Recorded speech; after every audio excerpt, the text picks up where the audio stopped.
Hello అండి, నమస్తే. ఇప్పుడు మాట్లాడే టాపిక్ వచ్చేసి నిన్న ఢిల్లీలో అసెంబ్లీ ఎన్నికలు అయితే అయిపోయినాయి. రేపు ఎల్లుండి 8వ తారీఖు అయితే అసెంబ్లీ ఎన్నికలకు సంబంధించి రిజల్ట్ వచ్చేదానికి ఆస్కారం ఉంది. సో 70 అసెంబ్లీ స్థానాలు ఉన్న ఢిల్లీకి గత 10-11 సంవత్సరాలుగా ఆమ్ ఆద్మీ పార్టీ పవర్లో ఉంది. అంతకుముందు 15 సంవత్సరాలు కాంగ్రెస్ పార్టీ అధికారంలో ఉండింది. నరేంద్ర మోదీ ప్రధాని అయి దేశంలో వివిధ రాష్ట్రాల్లో అధికారంలోకి వచ్చిన ఢిల్లీ కంచుకోటని, ఢిల్లీ అసెంబ్లీని అయితే బద్దలు కొట్టలేకపోయారు.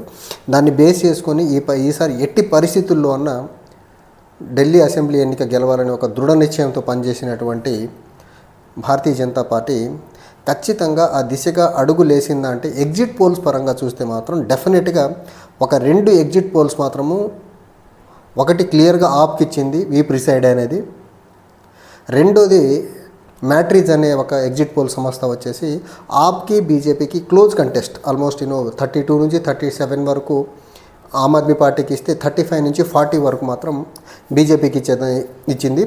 ఈ 2 ఎగ్జిట్ పోల్స్ తప్ప ఒక్కటి మాత్రమే, ఇవి దగ్గరగా 10 పోల్ ఏజెన్సీస్ ఈరోజు ఎగ్జిట్ పోల్ రిలీజ్ చేస్తే ఒక్కటి మాత్రమే ఆమ్ ఆద్మీ పార్టీకి క్లియర్ కట్ మెజారిటీ ఇచ్చింది, వి ప్రిసైడ్ 46 నుంచి 52.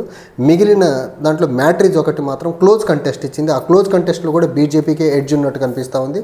బీజేపీకి 35 to 40 అంటున్నారు, అండ్ ఆమ్ ఆద్మీ పార్టీకి 32 నుంచి 37 వరకు అని చెప్పే ప్రయత్నం చేస్తున్నారు. మిగిలిన ఎగ్జిట్ పోల్ ఏజెన్సీస్ చూసుకోండి, టైమ్స్ నౌ చూసుకోండి, లేకపోతే పీపుల్స్ ఇన్సైట్ చూసుకోండి, జేవీసీ చూసుకోండి, లేకపోతే డివి రీసెర్చ్ చూసుకోండి, పోల్ స్ట్రాటజీ తీసుకోండి, లేకపోతే చాణక్య స్ట్రాటజీస్ తీసుకోండి, లేకపోతే పీపుల్స్ పల్స్ తీసుకోండి, పీమార్క్, ఇలాంటి ఏ పోల్ ఏజెన్సీ ఎగ్జిట్ పోల్స్ ఇచ్చిందని చూసినా క్లియర్ కట్గా బీజేపీకి 36 అండ్ అబవ్ ఇచ్చారు. ఈ రకంగా చూసుకుంటే majority of the exit polls వచ్చినవి ఆమ్ ఆద్మీ పార్టీకి అగెనెస్ట్గా బీజేపీకి అనుకూలంగా వచ్చింది. అయితే ఇక్కడ ఇంత ఆమ్ ఆద్మీ పార్టీకి అగెనెస్ట్గా వచ్చేదానికి కారణాలు ఏంటంటే ఇక్కడ ఒక మల్టిపుల్ ఫ్యాక్టర్స్ ఉన్నాయి. ఇక్కడ ఒకటి, హర్యానా ఎన్నికలప్పుడు ఆమ్ ఆద్మీ పార్టీకి కాంగ్రెస్ పార్టీకి పొత్తు కుదురుద్ది అనుకున్నారు. ఆ టైంలో కేజ్రీవాల్ జైలు నుంచి బీజేపీని బయటికి పంపించింది. బీజేపీ బయటికి పంపించడం, బెయిల్ ఇప్పించి బయటికి పంపించడం వల్ల ఆమ్ ఆద్మీ పార్టీ కాంగ్రెస్ పార్టీతో పొత్తు లేకుండా అక్కడ హర్యానాలో ట్రయాంగులర్ కంటెస్ట్ జరగడం వల్ల కాంగ్రెస్ అధికారంలో రాకుండా యాంటీ ఇన్కంబెన్సీ ఓట్ని స్ప్లిట్ చేసి కాంగ్రెస్ అధికారానికి గండి కొట్టి ఆ బీజేపీ మళ్ళీ అధికారంలోకి వచ్చిందని హెల్ప్ చేసిందని ఒక అపవాదం అయితే కేజ్రీవాల్ క్లియర్గా మూట కట్టుకున్నారు. తర్వాత కాంగ్రెస్ పార్టీ పంజాబ్ లాంటి రాష్ట్రాల్లో, లేకపోతే గుజరాత్ లాంటి రాష్ట్రాల్లో ఆమ్ ఆద్మీ పార్టీతో మనకి ఎక్కడ పడితే అక్కడ తలకాయ నొప్పి అవుతుందనేసి కొద్ది వరకు వెయిట్ చేసి ఆమ్ ఆద్మీ పార్టీ మీద రాహుల్ గాంధీ గారు, Congress party leaders, Delhi Congress leaders Ajay Maken అవనివ్వండి, సందీప్ దీక్షిత్ అవనివ్వండి, ఫ్రంటల్ అటాకే చేశారు. ఆల్మోస్ట్ అది రాహుల్ గాంధీ గారు అయితే యమునా నది నీళ్లు ఎంత పొల్యూట్ అయ్యి ఎలా ఉన్నాయో చూపించారు. అండ్ స్లమ్ ఏరియాస్లో కొన్ని డ్రైనేజ్ సిస్టమ్ ఎంత దరిద్రంగా ఉందో చూపించే ప్రయత్నం చేశారు. అజయ్ మాకెన్ అయితే 10 అడుగులు ముందుకేసి యాంటీ నేషనల్గా చూపించే ప్రయత్నం చేశారు అరవింద్ కేజ్రీవాల్ని. తర్వాత సందీప్ దీక్షిత్ అయితే ఇంకో లెవెల్కి వెళ్ళి, సందీప్ దీక్షిత్ వాళ్ళ మదర్ షీలా దీక్షిత్ గారు ముఖ్యమంత్రిగా ఉన్నప్పుడు చేసిన డెవలప్మెంట్ వర్క్స్ అన్నీ ఆమ్ ఆద్మీ పార్టీ కేజ్రీవాల్ తన ఖాతాలో వేసుకున్నాడని చెప్పే ప్రయత్నం చేసి ఆమ్ ఆద్మీ పార్టీ యొక్క ప్రాస్పెక్ట్ అవనివ్వండి, ఆమ్ ఆద్మీ పార్టీ యొక్క ప్రోగ్రెస్ కార్డును అవనివ్వండి, లేకపోతే ఆమ్ ఆద్మీ పార్టీ అంతకుముందు ఎలక్షన్లో ఇచ్చిన హామీలన్నీ ఫెయిల్ అయిన విధానాలన్నింటినీ కాంగ్రెస్ పార్టీ చాలా బలంగా ఎక్స్పోజ్ చేసి ఆమ్ ఆద్మీ పార్టీని కార్నర్ చేసే ప్రయత్నం అయితే చాలా బలంగా చేసింది. దీనివల్ల ఎంతో కొంత ఓటర్ మైండ్లో ఆమ్ ఆద్మీ పార్టీ ఇచ్చినటువంటి హామీని నిలబెట్టుకోలేదనేది ఒకటి. తర్వాత డెవలప్మెంటల్ పాయింట్ ఆఫ్ వ్యూలో షీలా దీక్షిత్ చేసిందంతా అరవింద్ కేజ్రీవాల్ తన ఖాతాలో వేసుకున్నాడు అనేది ఒకటి.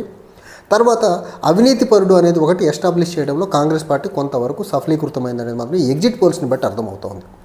ఇంకొకటి, బీజేపీ ఎన్నికల్లో ఎట్లయినా గెలవాలని కంకణం కట్టుకున్న బీజేపీ, ముఖ్యంగా అమిత్ షా, నరేంద్ర మోదీ ఇద్దరు గత 3 ఎన్నికలుగా మనం చూసుకున్నట్లయితే 2015, 2014, 2019, 2024 సెంటర్లో పవర్లోకి వచ్చిన ఢిల్లీ అసెంబ్లీ అధికార పీఠాన్ని చేజిక్కించుకోవడంలో ఫెయిల్ అయిపోయిన బీజేపీ సెంట్రల్ లీడర్షిప్ ఈసారి కేజ్రీవాల్ని ఎట్టి పరిస్థితుల్లో వదలొద్దని కంకణం కట్టుకున్నవారు ఎక్కడ దొరుకుతారని చూస్తే ఢిల్లీ లిక్కర్ స్కామ్లో దొరికేశారు. సిసోడియాని ఫార్మర్ డిప్యూటీ సీఎం ఆఫ్ ఢిల్లీని జైల్లో ఉంచారు. తర్వాత కేజ్రీవాల్ని అరెస్ట్ చేసే ప్రయత్నం చేశారు, అరెస్ట్ చేసి అతన్ని జైల్లో ఉంచారు. So Kejriwal is a corrupt politician అని ప్రూవ్ చేసే దాంట్లో మాత్రం బీజేపీ చాలా సక్సెస్ఫుల్గా సఫలీకృతమైంది జైల్లో పెట్టి. తర్వాత సెకండ్ ఫ్యాక్టర్, అరవింద్ కేజ్రీవాల్కి ఈసారి నెగిటివ్గా మారేది ఏంటంటే both Congress as well as BJP రెండు పార్టీలు కూడా ఈసారి ఆమ్ ఆద్మీ పార్టీని ఒక కార్నర్ చేసే ప్రయత్నం చేసింది. ఒక అద్దాల మేడ కట్టుకొని ఆమ్ ఆద్మీ అని చెప్పుకునే అరవింద్ కేజ్రీవాల్, అంతకుముందు వేగనార్ లాంటి చిన్న కారులో తిరిగిన అరవింద్ కేజ్రీవాల్ ఈరోజు లగ్జరియస్ కార్స్లో తిరుగుతున్నాడు. తర్వాత ఆమ్ ఆద్మీ అని చెప్పుకునే కేజ్రీవాల్ అద్దాల మేడలు కట్టుకొని అద్దాల మేడల్లో ఉంటున్నారు ముఖ్యమంత్రి హోదాలో అనేసి బీజేపీ మొదలుపెట్టింది. ఆ బీజేపీ మొదలుపెట్టిన ప్రచారాన్ని కాంగ్రెస్ పార్టీ కూడా ముందుకు తీసుకెళ్లే ప్రయత్నం చేసింది.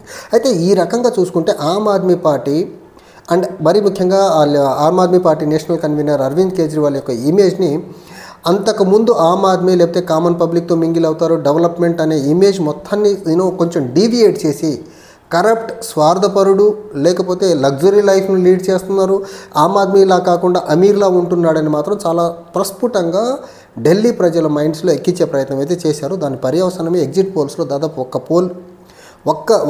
ఒక్క ఎగ్జిట్ పోల్ తప్ప మిగిలినవన్నీ బీజేపీకి అనుకూలంగా ఉన్నాయి. ఇక్కడ కాంగ్రెస్ పార్టీ కూడా ఈసారి ఆమ్ ఆద్మీ పార్టీ ఢిల్లీలో ఓడిపోగలిగితే వేరే రాష్ట్రాల్లో వీళ్ళు బలంగా ముందుకొచ్చి అక్కడ కాంగ్రెస్ యొక్క ప్రాస్పెక్ట్ని దెబ్బతినకుండా ఉండేదానికి ఆస్కారం ఉంటుంది.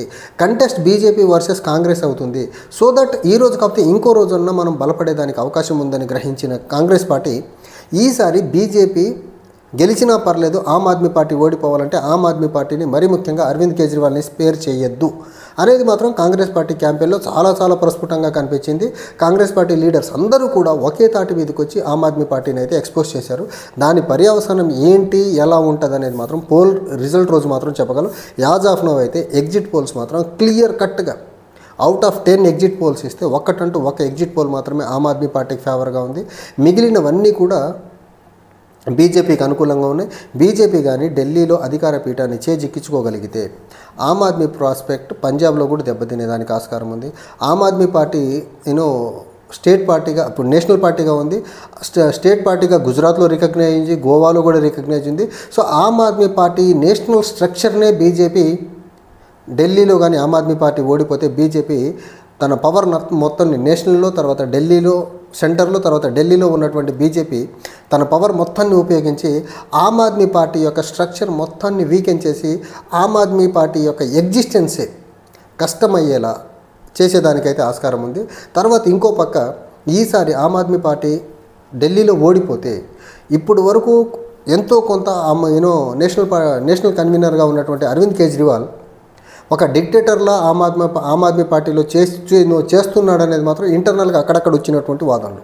సో ఒక్కసారిగా ఓడిపోతే ఇప్పటి వరకు ఆమ్ ఆద్మీ పార్టీలో డిక్టేటోరియల్ మేనర్లో అరవింద్ కేజ్రీవాల్ చేసిన పనులన్నీ కూడా బయటకు వచ్చి ఆమ్ ఆద్మీ పార్టీ యొక్క లీడర్షిప్ మీద క్వశ్చన్ మార్క్ ఏర్పడి మరీ ముఖ్యంగా కేజ్రీవాల్ యొక్క మిస్లీడ్స్ ఏవైతే ఉన్నాయి ఇంటర్నల్గా ఒక డిక్టేటర్ మేనర్లో పనిచేశాడు అనేది అవన్నీ కూడా మెల్లమెల్లగా బయటకు వచ్చి కేజ్రీవాల్ యొక్క ఇమేజ్ని మెల్లగా టార్నిష్ చేసి పొలిటికల్గా ఇర్రెలవెంట్ చేసేదానికైతే ఆస్కారం చాలా ప్రస్ఫుటంగా కనిపిస్తుంది. ఈ ఎన్నికల్లో ఆమ్ ఆద్మీ పార్టీ ఓడిపోతే ఆమ్ ఆద్మీ పార్టీ పొలిటికల్ సస్టెనెన్సే మ్యాటర్గా మారిపోయేదానికి ఆస్కారం ఉంది. ఇంకో పక్క ఆమ్ ఆద్మీ పార్టీ వెనకాల ర్యాలీ అయిన ఇండియా బ్లాక్లో ఎలియన్స్ పార్ట్నర్గా ఉండి ఆమ్ ఆద్మీ పార్టీని సపోర్ట్ చేసిన ఆర్జేడీ అవనివ్వండి, లేకపోతే శివసేన ఉద్ధవ్ ఠాక్రే, శరద్ పవార్ పార్టీ అవనివ్వండి, లేకపోతే ఢిల్లీ నుంచి జమ్మూ కాశ్మీర్ నుంచి నేషనల్ కాన్ఫరెన్స్ అవనివ్వండి, లేకపోతే టీఎంసీ అవనివ్వండి, వీళ్ళందరికీ కూడా క్వశ్చన్ మార్క్ ఏర్పడేదానికి ఆస్కారం ఉంటుంది. అప్పుడు కాంగ్రెస్ పార్టీకి నేషనల్ లెవెల్లో ఎనీ బ్లాక్ని బీజేపీ అపోజిషన్ బ్లాక్ని లీడ్ చేసేదానికి కాంగ్రెస్ పార్టీకి ఒక లైసెన్స్ ఇచ్చినట్టయితే అవుతుంది. చూడాలి ఇక్కడ ఆమ్ ఆద్మీ పార్టీ గెలిచి బీజేపీకి సమాధానం చెప్పి కాంగ్రెస్ యొక్క అపోజిషన్ లీడ్ చేసే అవకాశాన్ని దెబ్బ కొడుతుందా, లేకపోతే ఓడిపోయి బీజేపీ చేతిలో అధికారం పెట్టేసి ఇంకో పక్క కాంగ్రెస్ పార్టీకి కూడా అపోజిషన్ ఎలియన్స్ని లీడ్ చేసేదానికి లైసెన్స్ ఇస్తుందా అనేది చూడాలా. Thank you.